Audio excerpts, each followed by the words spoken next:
वर्णिवेशरमणीयदर्शनं मन्दहासरुचिराननाम्बुजं पूजितं सुरनरोत्तमैर्मुदा धर्मनन्दनमहं विचिन्तये। प्रभु तव मूर्ति विनोदकारी, पलपण विसरे नहीं जो विसारी। जुगल चरण सोल चिन्ह जेहा, नजर समीप रहो हमारी येहा। ओम अवतारिणे श्री स्वामिनारायणाय नमो नमः। श्री घनश्यामाय नीलकंठाय सहजानंदाय च नमो नमः। हरि कृष्णाय परम ब्रह्मणे च नमो नमः। श्री गुरुचरण कमलेभ्यो नमो नमः। बोलो श्री घनश्याम महाराजनी जय, हरि कृष्ण महाराजनी जय, श्री स्वामीनारायण भगवाननी जय। जय श्री स्वामीनारायण। सद्गुरु निष्कुळानंद स्वामी रचित भक्त चिंतामणी ग्रंथनी कथा चाले छे। प्रकरण 141 एनी 39 कड़ी सुधीनी कथा आपणे सांभળી છે। આગળ કથા સાંભળીશું।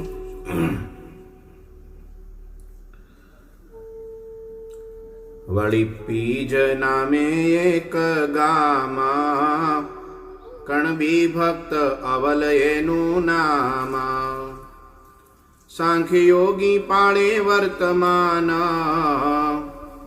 भजे पोते प्रगट भगवान। धरे ध्यान ते प्रगट तणु, तेणे करी भूली पोतापणु। भूली तन बोली बदलाणी, कहे सेवो मने स्वामी जाणी। वળી पूछो जे पूछवू होया, मने संशय राखशो मां कोय। कहे हूँ सहजानंद स्वामी, सर्वेनो छु अंतरजामी। एम कही पछी मांड्यू कहेवा, जेने मने हता घाट जेवा। एम ऐश्वर्य देखाड़े बाहु, जोई आश्चर्य पामिया सहो। जो जो महाराज नो परताप, कहे छे क्यांथी कहे जे मयाप। एम रह्यु दिन दोय चार, पछी उपजो एम विचार। हूँ तो दास श्री महाराज केरी, केम बैठाया मुझने घेरी। आसन न घटे माने, एम कही लागी पाय सहुने। ए बायनी बात जे कही, जो जो विचारी सांसता रही। पल एक या देह भूलाय, एवं कोई काळे केम थाय। मोटो प्रताप ये नाथ केरो, शु कहिए ते मुखे घणेरो। स्वामी लखे छे पीज गामनी कथा। पीज गाममां एक अवलबाई, एनी कथा अद्भुत छे। आ कथा छे ने जो समझे जाए तो वांधो न आवे, नहीतर अवળી पड़े तो घणું ભૂંડું કરે એવી છે। पीज गाममां रामजी पटेल અને એમના પત્ની અંબાબાઈ, આ બંને પતિ પત્ની રહે। બહુ સારા સજ્જન અને બહુ ભગવદીય અને બહુ સારા સ્વભાવના હતા, જેના કારણે ગામ લોકો એને પ્રમાણ માનતા. 3 પેઢીની એમની પટલાઈ ચાલતી ગામમાં. પણ જો લોકોને કંઈ પણ કામકાજ કે કંઈ પણ તકલીફ હોય, મુશ્કેલી હોય તો બધા દોડીને રામજી પટેલની સલાહ લે એવા માણસ હતા. એમને લગ્ન થયા 5 વર્ષ વીતી ગયા, છતાંય કોઈ સંતાન નહોતું. પછી ભગવાનની કૃપા થઈ અને ત્યાં દીકરીનો જન્મ થયો, એનું નામ અવલબાઈ. પછી બીજા 15 વર્ષ વહી ગયા તોય બીજું કોઈ સંતાન જન્મ્યું નહીં. પિતાને બહુ એવું ના થાય, પણ માતાને વિશેષ થાય, મારે ત્યાં દીકરો હોય તો સારું, દીકરો હોય તો સારું, દીકરો હોય તો સારું. કારણ કે અંતે તો દીકરી તો પરણી બહાર સાસરે જવાની, અમે એકલા થઈ જઈએ, દીકરો હોય તો પાલન પોષણ કરે. દરેક સંસારીની એવી ઈચ્છા હોય, દીકરો હોય તો સારું. પણ એની ચિંતામાં અંબાબાઈનો અંત આવી ગયો. સંતાન તો થયું નહીં, પણ એ પરલોકે સીધાવી ગયા. પછી તો આ બહુ સારા હતા એટલે ધીરજ રાખી એક દીકરી 10-12 વર્ષની અવલબાઈ, અને પછી એને મહારાજનો સંતોનો જોગ થયો. એમાં ખાસ કરીને એમ કહેવાય કે સદગુરુ મુક્તાનંદ સ્વામીનો જોગ થયો. સ્વામી ચરોતરમાં સૌ પ્રથમવાર મહારાજની આજ્ઞાથી કથા વાર્તા સત્સંગ માટે મહારાજે મોકલેલા, અને ચરોતરમાં સૌ પ્રથમવાર જો સત્સંગના મંડાણ થયા હોય તો એ સદગુરુ મુક્તાનંદ સ્વામીને આભારી છે. તો મુક્તાનંદ સ્વામી જેવા સમર્થ વિભૂતુ સંત અને એનો સંગ થાય તો પછી અંગ પલટાય, એમાં શું નવાય, એમાં શું આશ્ચર્ય. સ્વામીનો સ્વભાવ, સ્વામીની સાધુતા, સ્વામીની વાતો, સ્વામીની સ્થિતિ, આ બધું અવલબાઈએ પ્રત્યક્ષ અનુભવ્યું, જોયું, સાંભળ્યું, ને એનાથી સત્સંગ વધ્યો. મહારાજના દર્શને જાય, એના પિતાની સાથે ગઢડા અવારનવાર, ને ત્યાં લાડુબા જીવબાનો જોગ થઈ ગયો. એમાં સોનામાં સુગંધ પડી અને એવો સત્સંગ જામ્યો. પહેલા તો એમ હતું સંસારમાં હવે આગળ શું કરીએ, પણ એ બધા વિચારો ટળી ગયા. હવે તો હું મારો ભગવાન, હું મારો ભગવાન, હું મારો ઠાકોર, બીજું જગત કાણું, ઠાકોર બેઠો પારણે મોદોરી કાણું. સાદું સિમ્પલ જીવન થઈ ગયો. કોઈ ઈચ્છા, આકાંક્ષા, અપેક્ષા કાંઈ નહીં.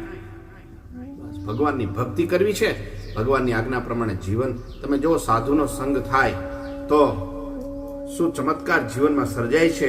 સદગુરુ બ્રહ્માનંદ સ્વામીનું કીર્તન છે, મન મોહ ટળે રામ મળે, રામ મળે નિર્મળ હરિજનના સંગથી, ઉર ગ્રંથિ ગળે. અવલબાઈના જીવનમાં આમ તો પુણ્યાત્મા હતા પોતે. એક જન્મની સાધનાથી સાધુ મળતા નથી. જેની ઉપર ભગવાનની કૃપા થાય ને એને ભગવાનના સંતની પ્રાપ્તિ થાય છે. બિનુ હરી કૃપા મિલહુ નહીં સંતા, રામાયણમાં લખ્યું છે. તો આવા સંત મળ્યા અને પછી શું થયું જો, ઉર ગ્રંથિ ગળે અવિદ્યાના આવરણ સર્વે નાશે અંગથી. વાસના માત્ર ક્ષીણ થઈ ગઈ, ઈચ્છા માત્ર મરી ગઈ. ઇન્દ્રિયો અંતકરણ પુરુષોત્તમના રંગે. મહારાજે વચનામૃતમાં લખ્યું, પ્રથમ પ્રકરણના 50મા વચનામૃતમાં એમ કહ્યું કે સાધુનો સંગ, સંત પુરુષનો સંગ થાય ત્યારે એના ઇન્દ્રિયો અંતકરણ પુરુષોત્તમ આકારે થાય, અને પછી એ પુરુષોત્તમ રૂપ થાય, પછી એને પુરુષોત્તમનો નિશ્ચય થાય. તમે આ વચનામૃત પ્રથમ પ્રકરણનું 50મું. પુરુષોત્તમ વળે કરીને જ, પુરુષોત્તમ થકી જ પુરુષોત્તમની ઓળખાણ થાય છે, પુરુષોત્તમ રૂપ થવાય છે. નિત સંત સભા મહી રામ રટે, સુતને વિષ વ્યાધિ ઉપાધિ ઘટે, સુનતે વિષ વ્યાધિ ઉપાધિ ઘટે. મન શુદ્ધ હોય અહમ ભાવ ટળે, મન શુદ્ધ હોય અહમ ભાવ મટે, મન મોહ ટળે રામ મળે નિર્મળ હરિજનના સંગથી. અંતકરણ શુદ્ધ થયું. અંતકરણ શુદ્ધ થાય ને ત્યારે ભગવાનની ઝાંખી થાય, ભગવાનના પરમાત્માના દર્શન થાય, પરમાત્માના સાથે આત્માનું એકાત્મપણું થાય. જો આગળ લખે, જે સંત સભામાં ચલી આવે તેનું જીવપણું તત્ક્ષણ જાવે, તે બ્રહ્મ થઈને પરબ્રહ્મ ગાવે. બ્રહ્માનંદ સ્વામીના શબ્દો છે અને આ બહુ ઊંચી વાત છે, બહુ સામાન્ય નથી. આ જો સમજાય ને તો પછી પતી ગયું. કારણ કે મહારાજે વચનામૃતમાં કહ્યું છે, જ્યારે એવા સંતને વિશે પ્રીતિ થાય છે ત્યારે આત્માના દર્શન થાય છે. પ્રીતિ એ જ આત્મદર્શનનું કારણ છે. વડતાલનું 10મું. ભગવાન સંતમાં પ્રીતિ આત્મદર્શનનું કારણ છે, પરમાત્માના સાક્ષાત્કારનું પણ કારણ છે, અને સંતના મહિમા જાણવાનું પણ એ જ સાધન છે. સાધુમાં પ્રીતિ. અને યાદ રાખો, જ્યારે પણ આ જીવાત્માને ભરતખંડને વિશે મનુષ્યનો દેહ મળે છે ત્યારે ભગવાન યા ભગવાનના સંત અવશ્ય ધરતી પર વિચરણ કરતા જ હોય છે. એને જ્યારે આ જીવને એનો સંગ થાય ત્યારે ભવસાગરનો પાર આવે છે. તો પછી એને કંઈ કરવું રહેતું નથી, એને બધા અર્થ સિદ્ધ થઈ જાય છે. મધ્ય પ્રકરણનું 59મું વચનામૃતમાં એમ કહ્યું કે જેને એવા સંતની પ્રાપ્તિ થઈ એ જ પરમ કલ્યાણ છે. યાદ રાખો, ધરતી ઉપર જ્યારે કોઈ સંત પુરુષની પ્રાપ્તિ નથી થતી ને, એવા સદગુરુની પ્રાપ્તિ નથી થતી ને, ત્યાં સુધી ભગવાન મળવા મુશ્કેલ છે. વચનામૃતમાં ભગવાન સ્વામિનારાયણના શબ્દો છે. સંતની પ્રાપ્તિ એ જ પરમ કલ્યાણ છે, અને એવા સંતની સેવા બહુ મોટા પુણ્યવાળાને મળે છે, સામાન્ય પુણ્યવાળાને નથી મળતા. બહુ જન્મની સાધના હોય ત્યારે એવા સદગુરુ સંતની પ્રાપ્તિ થાય છે, અને એ પરમાત્મામાં એ સદગુરુ એને જોડે છે. જે સંત સભામાં અહીં ચલી આવે, તેનું જીવપણું તત્ક્ષણ જાવે, તે બ્રહ્મ થઈને પરબ્રહ્મ પામે. હા, તે બ્રહ્મ થઈને પરબ્રહ્મ ગાવે, મન મોહ ટળે, રામ મળે નિર્મળ હરિજનના સંગથી. એક લાઈન ગાઓ, બહુ સરસ છે. દુબધા દિલ માયા પાસ દહે, માયાનો પાસ એનું દમન કરી નાખે સાધુનો સંગ. નિત સંત સભામાં હિ રામ રહે, કારણ કે એનામાં રહીને કોણ બોલતું હોય? ભગવાન બોલતા હોય, કારણ કે એ સભામાં અખંડ ભગવાનનો વાસ હોય. એમ વેદ પુરાણ કુરાન કહે. માત્ર વેદ પુરાણમાં, કુરાનમાં પણ આ વાત છે કે જ્યારે કોઈ ફરિશ્તા મળે છે, કોઈ ફકીર મળે છે, કોઈ નબી મળે છે, ત્યારે કે છે આ કામ થાય છે. જેને ગ્રંથિ 3 જળ મૂળ ગઈ, સત્યપદમાં કીધો વાસ સહી. બ્રહ્માનંદ કે તેની શરણ લઈ, મન મોહ ટળે, રામ મળે નિર્મળ હરિજનના સંગથી. આ બ્રહ્માનંદ સ્વામીના કીર્તનનો ભાવ છે કે એવા સદગુરુ સંત મુક્તાનંદ સ્વામીનો જોગ થયો, અને ત્યારે અંગ પલટાઈ ગયું અવલબાઈનું. એવી ભક્તિ જાગી, એવા નિયમ ધર્મની દ્રઢતા થઈ, અને એવી સ્થિતિ થઈ, ધીરે ધીરે ધીરે પુરુષોત્તમ આકારે એના ઇન્દ્રિયો અંતઃકરણ થવા લાગ્યા. અને પછી તો અવલબાઈ મહારાજનું ધ્યાન કરવા લાગ્યા. પેલા લીલા સહિત મુક્તાનંદ સ્વામી વીંજણો નાખતા હોય ને મહારાજ બેઠા હોય, રૂડજી બ્રહ્મચારી થાળ કરતા હોય, મહારાજ જમતા હોય, આવી રીતનો એમને લીલા ચરિત્રોના માધ્યમથી ભગવાનનું ધ્યાનમાં સ્થિતિ માંડી થવા. પછી એને સાંભળ્યું સંતોના કથા વાર્તા દ્વારા કે પ્રતિલોમ ધ્યાન ઈ મારે શીખવું છે. પ્રતિલોમ ધ્યાન એટલે શું? સંતો અવારનવાર વડતાલ જાય, વડતાલમાં બ્રહ્માનંદ સ્વામી મંદિર કરે, અને એ વખતે બ્રહ્માનંદ સ્વામી જેવા મહાપુરુષોનો સંગ અને એમની કથા વાર્તાનો લાભ મળ્યો. અને સંતો દ્વારા એમને એ પણ જ્ઞાન થયું પ્રતિલોમ ધ્યાન એટલે શું. પોતાના ઇન્દ્રિયો અંતઃકરણ જે કંઈ પોતાની ક્રિયા છે ને, ઈ પ્રતિલોમ ધ્યાન કરવા માટે એની શ્રેષ્ઠ ઉત્તમ ઉપાય એ છે કે જે કંઈ ક્રિયા તમે કરો છો એ હું નહીં, પરમાત્મા કરે છે. કોણ કરે છે? પરમાત્મા. ગીતાના 10મા અધ્યાયમાં 20, 21, 22, 23, 24, 25 શ્લોકો છે 10મા અધ્યાયનું ગીતાનું. એમાં પરમાત્મા સ્વયં એમ કે છે કે જે કાંઈ શ્રેષ્ઠ વસ્તુ જગતમાં દેખાય છે એમાં હું છું. પક્ષીઓમાં ગરુડ હું છું, સ્થાવર મિલકતમાં હિમાલય હું છું, પર્વતોમાં હિમાલય હું છું, વૃક્ષોમાં કલ્પવૃક્ષ હું છું, નાગોમાં વાસુકી હું છું, મનુષ્યમાં રાજા હું છું, દેવતાઓમાં ઇન્દ્ર હું છું, જ્ઞાની પુરુષોમાં બૃહસ્પતિ હું છું. એનો અર્થ સમજાવું તમને. આ બહુ બધી વાતો કરી છે કે એમાં હું છું. આ બધામાં વૃક્ષોમાં પીપળો હું છું એવું કીધું છે. તો શું આ બધું ઈ છે એ ભગવાન છે? ના. એનો અર્થ એટલો સિમ્પલ સમજવાનો કે એમાં જે શ્રેષ્ઠ ઐશ્વર્ય કે જે કઈ પ્રતાપ છે એ મારો છે, અથવા તો એની અંદર હું છું, વિશેષપણે એમાં રહ્યો છું, એમાં રહીને હું કાર્યરત કરું છું.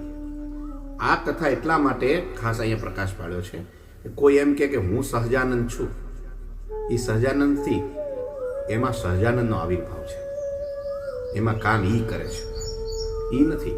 નહીતર તો ઈ જ બધા ભગવાન થઈ જાય તો કેટલા ભગવાન થાય? કેટલા ભગવાન થાય? તો એક ભગવાન કે વરસાદ કરું, એક કે હું દુકાળ પાડું, એક કે હું અગ્નિ હળગ કરું, એક કે હું વરસાદ પાડું, એક કે હું આમ કરું. કેટલા બધા ભગવાન થાય? પણ એ કહેવાનો ભાવ એ છે કે આ બધામાં જે કંઈ છે એમાં હું વિશેષપણે કરીને રહ્યો છું, એ રૂપે હું છું, એમાં હું છું, એમાં હું છું. સાંભળજો, સમજ્યા? ઈ જ હું છું એમ નહીં, એમાં હું છું. આ અર્થ લેવો પડે, કારણ કે આ કથા તો જ સમજાશે, નહીં તો રવડવું પડે. આજે અવલબાઈએ કીધું કે હું સહજાનંદ છું. આ પ્રતિલોમ ધ્યાન એવી રીતનો અભ્યાસ કર્યો અવલબાઈએ કે જેના કારણે એ સિદ્ધ થઈ ગયો. પછી તો કથા વાર્તા કરે, પછી તો એનામાં આ જે પ્રતિલોમ ધ્યાનની લટક આવી કે દરેક ક્રિયામાં નારાયણ મામા આપણે ડિવાઇન મિશનના અનાદિ મુક્ત એ એક આ બહુ સરસ મજાની ધ્યાનની રીત શીખવાડે છે. બહુ સરસ કે તમે જે કઈ દેહની ક્રિયા કરો છો એમાં એવો ભાવ રાખો હું નથી કરતો, આ મહારાજ કરે છે. તમે જાગો ને મહારાજ જાગ્યા, હું નહીં. તમે નાવો ને મહારાજ સ્નાન કરે છે. કપડાં પહેરો ને હું મહારાજને કપડાં પહેરાવું છું. બહુ સાચી. સહેજે સહેજે ભગવાનમાં વૃત્તિ રહે, વિના પરિશ્રમે સહજતાથી ભગવાનમાં વૃત્તિ રહે, એનું આ સાધન છે. ધીરે ધીરે ધીરે ધીરે તમારું ભગવાનનું સ્મરણ, ભગવાનની સ્મૃતિ, ભગવાનની યાદ વધતી જાય. કરવું ન પડે, ધ્યાન થઈ જાય. આવું જો અભ્યાસ થઈ જાય ને દ્રઢ, હું જમું છું નહીં, ભલે આપણા મોઢામાં મૂકતા હોય, પણ મારી અંદર રહીને કોણ જમે છે? હું ભગવાનને જમાડું છું, હું ભગવાનને પોટાડું છું. ચાલો મહારાજ જમવા, ચાલો મહારાજ ફરવા, ચાલો મહારાજ કામે, ચાલો મહારાજ ફૂલ તોડવા. એવું દાદા ફૂલ તોડતા હો ને એમ માનું મહારાજ ફૂલ તોડે છે, હું નહીં.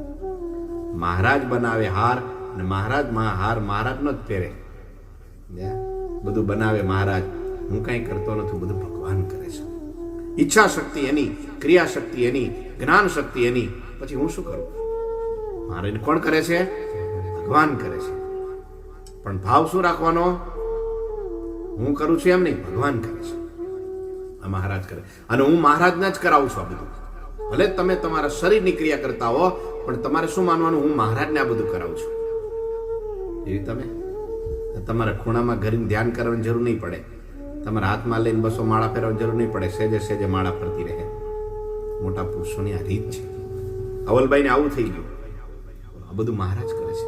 પ્રતિલોમ ધ્યાનનો એટલો બધો પ્રતાપ છે, કેટલો બધો એનો પ્રભાવ છે, એની મહત્તા છે. આખા ગામમાં બાયો ભાઈને ખબર પડી ગઈ. નક્કી કંઈક અવલબાઈમાં ફેરફાર થયો છે. પછી તો આવવા લાગ્યા, એની પૂજા કરવા લાગ્યા, સામે બેહવા લાગ્યા, કથા વાર્તા સાંભળવા લાગ્યા. આવે બેહે ને પછી અવલબાઈ શું કે ખબર છે? શું બધાય બેઠા છો કે હું ક્યારની આવીને બેહી ગઈ છું, તો તમે મારું ધ્યાન કરો, મારી સેવા કરો, મને ભૂખ લાગી છે જમવા માટે થાળ ધરો. બધાને થોડું આશ્ચર્ય તો થયું, પણ પછી અમુક સમજી ગયા. સમજનારા સમજી ગયા. સમજ્યા કે આ અવલબાઈ નથી બોલતા. કોણ બોલે છે? હા, મહારાજ બોલે છે. મને થાળ ધરો. અવલબાઈ બોલતા હતા હો મોઢાથી, મને થાળ ધરો, મારી સેવા કરો બધાય, અને મને થોડું ઊંચે બેહાડો. હું સહજાનંદ છું. જય લખ્યું છે ને? હા, કહે હું સહજાનંદ સ્વામી, સર્વે નો છું અંતરજામી. જો અજ્ઞાન અવસ્થા હોય, જાણી ન શકે, સમજી ન શકે, તો લોકો આને પાખંડ માને, આને ઢોંગ માને, ધતિંગ માને. હા તે વળી કેવું, પોતે પોતાની જાતને આ તો જો તો ખરા વ્યક્તિ પૂજા શરૂ થઈ ગઈ એમ માને. પણ હકીકતમાં આ બહુ ઊંચી સમજવા માટે બહુ સંતોનો સમાગમ કરવો પડે, ત્યારે આ સ્થિતિને પારખી શકે કે આ અવલબાઈ નથી બોલતા, આની અંદર કોણ બોલે છે? એકાત્મપણું થઈ ગયું. પેલું પ્રેમાનંદ સ્વામીનું કીર્તન છે ને, બહુ જબરજસ્ત કીર્તન છે. અને પેલા તો અવલબાઈ ગાતા હો, હા એવી સ્થિતિ થઈ ગઈ ને પ્રતિલોમ ધ્યાનના કારણે સહજ શબ્દો થઈ જાય, સરળ નીકળી જાય. આપણે તો બનાવટી, આપણે તો એવી રીતના ગાઈએ કે જોઈ જોઈને ગાઈએ, કોકને સંભળાવવા ગાઈએ કે સારું લગાડવા ગાઈએ, પણ આને સહજ ભાવે ઉદ્ગાર અંદરથી નીકળી જતા.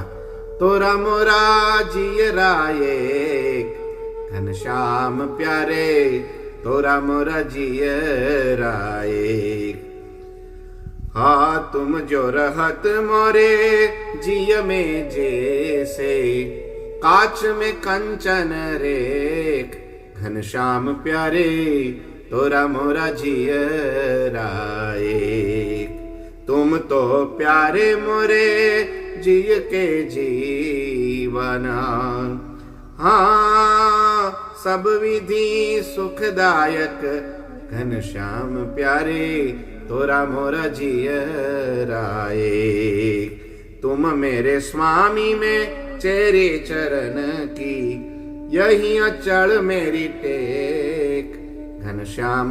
આ ભાવ પાછો જાય નહીં, પેલા થઈ જાય તારો મારો એક જીવ છે, એટલે તું છો એ જ હું છું, હું છું એ તું છો, બે જુદા નથી, એક થઈ ગઈ. જે નરસિંહ મહેતાની સ્થિતિ, મીરાબાઈની સ્થિતિ, હે મેરે તો ગિરધર ગોપાલ, અને હું જ ગિરધર. ગોપીઓ એમ કહેતી હો, આ જ્યારે એકાત્મ ભાવ થાય ને, આને જો કોઈ સ્થિતિને સમજી શકે તો બરાબર, નહીતર અભાવ ગુણ લઈ લે. ગોપીઓની કથા ભાગવતમાં સુખદેવજી મહારાજ ગાય છે કે ગોપીઓને જ્યારે ઉદ્ધવજી મળ્યા ત્યારે ઉદ્ધવજીએ કહ્યું કે તમે છે ને અંતર્વૃત્તિ રાખી અને જે મથુરામાં શ્રી કૃષ્ણ છે એનું ધ્યાન કરો તો તમને દેખાશે. ત્યારે ગોપીઓ બધી ભેગી થઈને હસવા માંડી, ગાંડો થયો છો તું, હે તું અહીં ઉઘાડી આંખે દેખાય છે અને અંદર ઝાંખવાનું વાત કરે છે તું. આ તો પેલા જેવી વાત થઈ કે એકવાર સોમલા ખાચર છે ને માથે પછેડી ઓઢી અને ખૂણામાં કરીને ધ્યાન કરતા હતા, માથે પછેડી ઓઢીને. સુરા ખાચર ત્યાંથી નીકળ્યા, દૂર સભા હતી અને મહારાજ ત્યાં વાતો કરતા હતા અને બેઠા હતા. આમ મને બધા સંતો એના દર્શન કરતા હતા, પણ આવડો આ ક્યાં શું કરે, આમ એમ ન્યા જ એ જ જગ્યાએ પણ થોડેક દૂર માથે પછેડો ઓઢીને સુરા ખાચર નીકળ્યા. ભણે સોમલા શું કરતો છે કે? સોમલા ખાચર કે બાપુ જાણ જોતા નહીં કે માથે પછડી ઉઠીને ધ્યાન કરતો છે. ત્યારે સુરા ખાચરની તો ભાષા થોડી પેલી આ રમૂજી ભાષા, એટલે કે તારો બાપ સામે બેઠો છે, એને પડતો મૂકીને માય હું જોશે, આમ બહાર જો ડોક્યું કરે, આમ સામે બધું અહીંયા સામે બેઠો છે ને અંદર હું ગોઈતા કરે છે, હે ઈવડો ઈ જ બહાર છે, ઈ જ ભીતરમાં બેઠો છે, પણ અહીંયા દર્શન આપે છે એને જો ને. ગુરુજી એક દિવસ કથામાં કહેતા હતા, જ્યારે ભગવાનની સામે તમે ભગવાનના મંદિરે ગયા હો, ભગવાનની મૂર્તિની સામે પૂજામાં બેઠા હો, અથવા તો તમારા ઘર મંદિરની ભગવાન ઘનશ્યામની સામે બેઠા હો, ત્યારે આંખ બંધ કરી ન બેસવું. શું? ત્યારે ભગવાનને એમ થાય હું સામે બેઠો છું ને આવડો અંદર જાકે છે, અંદર એ ભગવાન બેઠા છે પણ હું પ્રત્યક્ષ સાકાર વ્યતિરેક સ્વરૂપ સામે બેઠો છું, અને તું ત્યાં ક્યાં ફાફા માર્યા કરે છે. ત્યારે આંખ બંધ કરી ન બેસો. હા, એકલા બેઠા હોય ત્યાં ધ્યાન, એકલા બેઠા હોય ત્યારે આંખ બંધ કરી દેવી, વાંધો નહીં. ક્યાંક બીજી જગ્યાએ બેઠા હોય એવી જગ્યાએ ત્યારે વાંધો નહીં, ધ્યાન કરવું જોઈએ. પણ આ વસ્તુ છે. ગોપીઓ કે અરે અહીંયા કૃષ્ણ અમારાથી એક પળ માત્ર છેટો નથી, તમે ન્યાય ક્યાં ગોતવાની વાત કરો છો? ત્યારે એક ગોપી બોલી હું કૃષ્ણ છું કે. એક ગોપી ગોઢલું ભરે આ એના ઉપર ચડીને કે જો હું કાળીએ નાગ નાથું છું કે. એક ગોપી કાળીએ નાગ બને અને એક કૃષ્ણ બને, એક અઘાસુર બને અને એક કૃષ્ણ બને, અને એ હામી લીલાઓ કરે. કૃષ્ણ હું જ કૃષ્ણ છું કે. પેલી ગોપી કે હું કૃષ્ણ છું, પેલી ગોપી કે હું કૃષ્ણ છું કે. એ કૃષ્ણ આકારે થઈ ગઈ, ગોપી કૃષ્ણના આકારે થઈ ગઈ. અખંડ એને કૃષ્ણ, જાગ્રત સ્વપ્ન સુષુપ્તિમાં અખંડ કૃષ્ણ કૃષ્ણની રીતના લાગી ગઈ, કૃષ્ણ રૂપ થઈ ગઈ. હરિબોલ હરિબોલ ચૈતન્ય મહાપ્રભુ કહેતા ને દોડતા જાય એક રાત એવી ના ગયો કૃષ્ણના વિયોગમાં રડ્યા ના હોય. પણ એને સાક્ષાત્કાર હતો કૃષ્ણનો. કૃષ્ણ આકાર થઈ ગયો. એટલે અહીં કે છે તોરા મોરા જીયરા એક. હા, એકાકાર થઈ ગયો. એકાત્મ આગળ કથા આવી હતી ને કે પુંજા ડોડિયાની. એને તરસ લાગે તો ભગવાનને તરસ લાગે, એને ભૂખ લાગે તો ભગવાનને ભૂખ લાગે. તમે વિચાર કરો તરત આ એકાત્મ પણ છે. ઘણા જો પાણી તરસ લાગે ને એટલે તરત યાદ આવી જાય કે મહારાજને ધરાવવું પડશે પાણી. પેલા ભગવાનને પીવડાવે, પછી પ્રસાદીનું પોતે પીવે. હા, જે તમને ગરમી થાય ને તો તરત એને વિચાર આવે મહારાજને ગરમી થતી છે. તમને ભૂખ લાગે તરત, તમને ઊંઘ આવે એટલે તરત મહારાજને ઊંઘ આવે છે. દુઆ દેવ શાંતિથી. આ ભક્તિની પરાકાષ્ઠા છે. આ પરમાત્મા પ્રત્યેનું એકાત્મપણું છે જે અવલબાઈને થઈ ગયું હતું. તોરા મોરા જીયરા એક એમ કરતા કરતા સભામાં એકવાર તો બોલી ગયા, હું છું સહજાનંદ સ્વામી, એ સર્વેનો છું અંતરજામી. એમ કઈ પછી માંડ્યો કહેવા, જેને મને હતા ઘાટ જેવા. એટલું નહીં, જે કોઈ વિચારો એકાત્મપણું ભગવાનનું થઈ ગયું, ભગવાનનું ઈશ્વર બધું આનામ આવી ગયું, અને બધાનું અંતર્યામીપણું આવી ગયું ભગવાનનું, અને બધાના ઘાટ સંકલ્પો. તમે કંઈક વિચાર કરો, આ કંઈક વિચાર કરે, પેલો કંઈક વિચાર કરે, જે કંઈ કરે એટલે બોલવા માંડે. કઈ શું વિચાર કરે છે? ગુણાત્યાનંદ સ્વામીને ભગવાન સાથે એકાત્મપણું એવું થઈ ગયું હતું, અને ભગવાનની અંતર્યામી શક્તિ એનામાં આવી ગઈ હતી. ત્યારે સભામાં એક જણાને સંકલ્પ થયો. સ્વામી વાતોમાં લખ્યું છે કે ખબરદાર સંકલ્પ કર્યો છે તો આમ કહી દીધો આંગળી ચીંધીને. સ્વામી જાણી ગયા, મોટા પુરુષો જાણી જાય. હા, જાણી જાય તરત જ. હા, એક પત્રમાં મને, હું અમેરિકા હતો ન્યૂજર્સીમાં, અને સંતોના પત્રમાં ગુરુજીએ લખ્યું હતું કે બેટાઓ, કોઈક અમેરિકાથી આવીને મને એમ કે તમારા સંતો આવું આવું કરે છે ને આમ રહે છે અને આવી રીતના બહુ સારું સેવા કરે છે ને સેવા કથા વાર્તા કરે છે ને બધું બહુ સરસ સાચવે છે, તો જ મને ખબર પડે. એમ ના માનશો. તમે ત્યાં શું કરો છો અહીં બેઠી મને ખબર છે. ભગવાનની એકાત્મપણું છે. શું છે? એકાત્મપણું છે. અવલબાઈ જાણી જતા બધાના સંકલ્પો કહી દેતા. જોજો, આ તો મહારાજનો પ્રતાપ છે. કોનો છે આ? સ્વામી લખે છે. એમ ના માનશો કે અવલબાઈ ભગવાન થઈ ગયા. તો પછી કેટલા ભગવાન થાય? ભગવાન તો એક જ છે. એ તો દાસના દાસ છે. પણ તરત અહીં લખી નાખ્યું. અહીંયા પણ પછી છે ને બધા એની સેવા કરવા માંડ્યા, પૂજા કરવા માંડ્યા, એની આરતી કરવા માંડ્યા, એને હાર પહેરાવા માંડ્યા, એને થાળ ધરવા માંડ્યા, જમે, બધાને આશીર્વાદ આપે, હા, બધાને માથે હાથ ફેરવે, બધાને દર્શન આપે. હું સહજાનંદ સ્વામી છું. બોલો, તમારે કઈ કામ છે? તમારે કઈ પૂછવું છે? તત્વજ્ઞાનની વાત પૂછવી છે? અરે જીવ, ઈશ્વર, માયા, બ્રહ્મ, પરબ્રહ્મના કઈ પણ પ્રશ્ન હોય, માત્ર તમને કહું એટલું નહીં, તમારી હથેળીમાં હું બતાવું. એના સ્વરૂપો તમારી હથેળીમાં બતાવું. આવું બોલી ગયા. ત્યારે તો બધાને હાસ થઈ ગયું. ઘણા ન માનનારા તો ટીકા કરવા લાગ્યા, નિંદા કરવા લાગ્યા, જેમ તે બોલવા લાગ્યા. પણ અમુક સમજી ગયા કે ના ના, આ એક પ્રકારની ઊંચી સ્થિતિ છે. મહારાજે પ્રથમના 39માં વચનામૃતમાં કહ્યું છે, ના ભૂલતો તો એમાં જ છે આ, કે જેમ કોઈ સમુદ્રની વચ્ચે જાય એને ચારેય બાજુ શું દેખાય? પાણી જ દેખાય, કઈ નહીં. તો શું પાણી જ છે? ના, બધું જ છે. પૃથ્વી છે, વૃક્ષ છે, પહાડો છે, પણ એને એવી જગ્યાએ પહોંચી ગયા છે જેના કારણે એને પાણી સિવાય કઈ નથી દેખાતું. કિનારે બેઠા હોય એને બધું દેખાય. કાંકરા દેખાય, પથરા દેખાય, ઝાડ દેખાય, પહાડ દેખાય, બધું દેખાય ને. કિનારે બેઠો હોય એને દેખાય. પણ મધદરિય વયો ગયો હોય એને, એમ જે મહાપુરુષો એવી સ્થિતિએ પહોંચી ગયા હોય એને પરમાત્મા સિવાય કાંઈ ન દેખાય. એને તો પોતાનો આત્મા, પોતાનું પણ ભૂલી ગયું જાય. સ્વામીએ લખ્યું ને, પળે કયા દેહ ભૂલાય, એવું કોઈ કાળે કેમ થાય? કોઈ પણ મનુષ્ય પોતાનો એક સેકન્ડ પોતાનું શરીર તો ભૂલી જોવે. સપનામાં શરીર થતું હોય, હું થતું હોય. આ હું નામનો બિલાડો, આ હુંકારનો જે અહંકાર છે એ તૂટે ત્યારે આવી સ્થિતિ થાય. હું પણ ટળી જાય. સમજ્યા? હું ટળે હરી ઢુકડા, એ ટળાઈ દાસે રહે. સમજ્યા?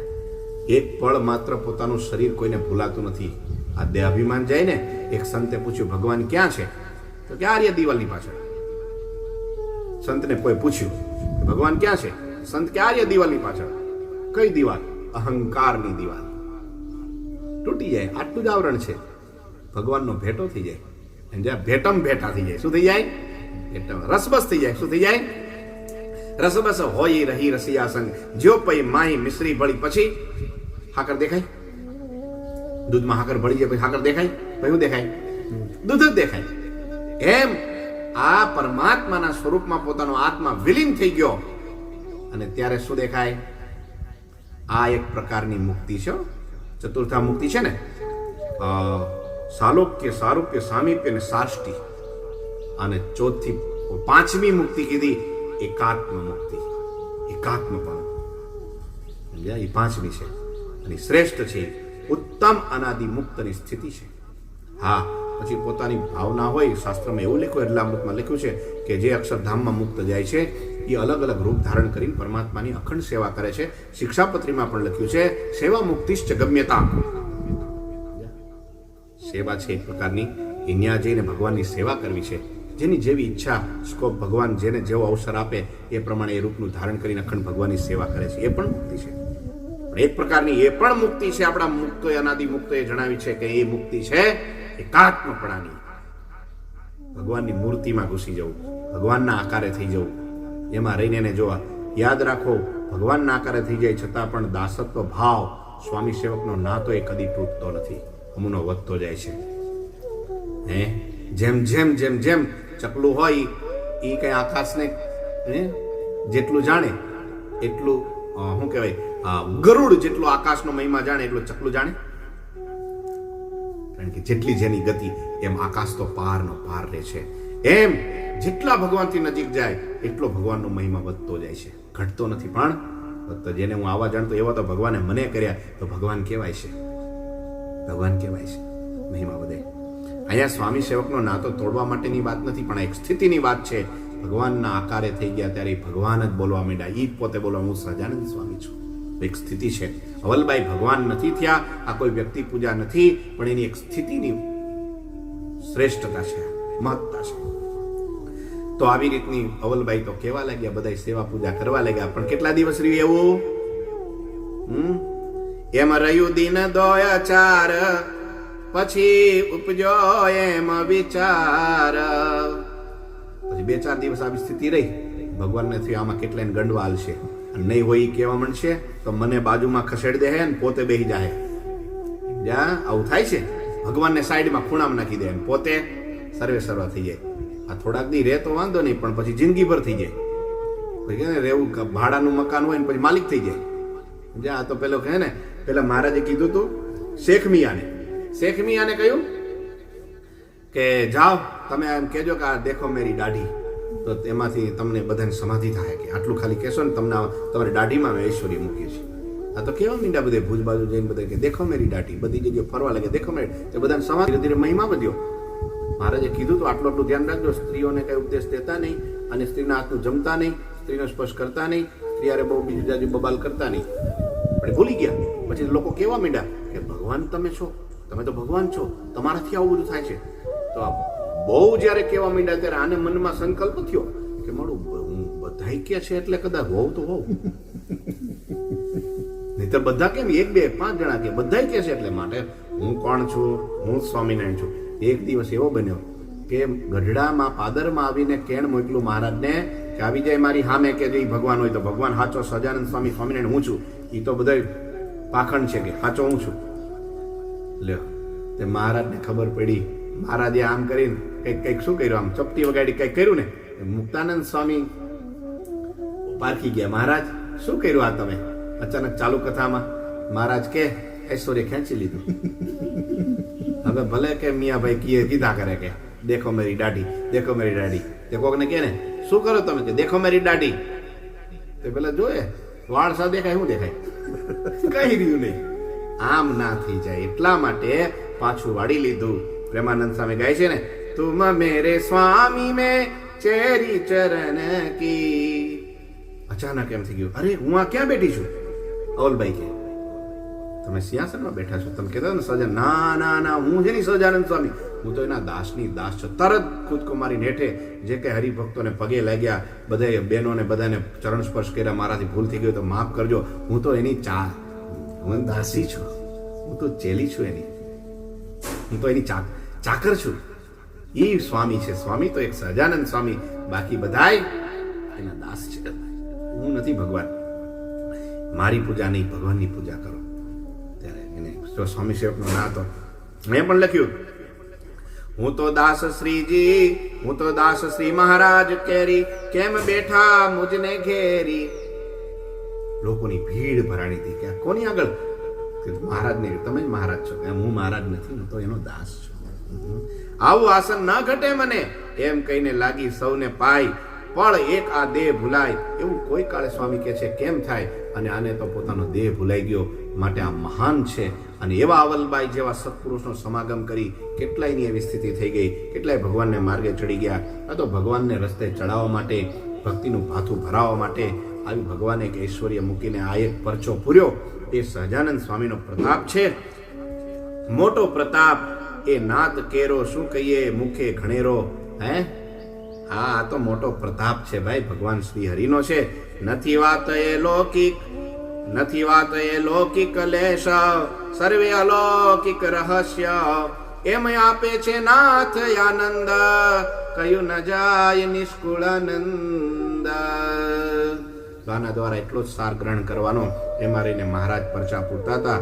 અને એવા જે મોટા પુરુષ છે સંત, તે સ્વયં શ્રી હરિ કે છે ને, નિષ્કુળાનંદ સ્વામી ગાયું, જેનું ઉલટી પલટ્યું આપ સંત તે સ્વયં શ્રી હરિ. આ સાધુનો મહિમા આના દ્વારા સમજાય, જો સમજી શકે તો, અને ન સમજી શકે તો અવળું પડે. માટે ભગવાનના મોટા સાધુના પ્રતાપે કરીને ભગવાનના આકારે ઇન્દ્રિય અંતઃકરણ થઈ જાય છે, અને ત્યારે એને ભગવાન બધે દેખાય છે. વિશેષ કરીને આમાં એ જ સમજવાનું છે, અવલબાઈની અંદર રહીને ભગવાન બધું કરતા હતા. અવલબાઈ ભગવાન નહોતા, પણ એમાં રહીને એકાત્મપણું, જેમ એકાત્મપણું દરેકમાં, જેમ ગીતામાં લખ્યું કે આમાં હું છું, આમાં આ હું છું, આ હું છું, આ એકાત્મપણું કીધું, એવું એકાત્મપણું અવલબાઈને ભગવાનમાં થઈ ગયું હતું. ત્યારે એણે કીધું કે સહજાનંદ સ્વામી હું છું. આટલું સમજવાનું છે બસ. જ્યાં આ એકાત્મપણું બતાવે છે. इति श्रीमद् एकांतिक धर्म प्रवर्तक श्री सहजानंद स्वामी शिष्य निष्कुलानंद मुनि विरचिते भक्त चिंतामणी मध्ये श्रीजी महाराज ने हरिजन ने परचा पूरा ए नामे 141 प्रकरण थयुं. पुरो घनश्याम महाराजनी जय.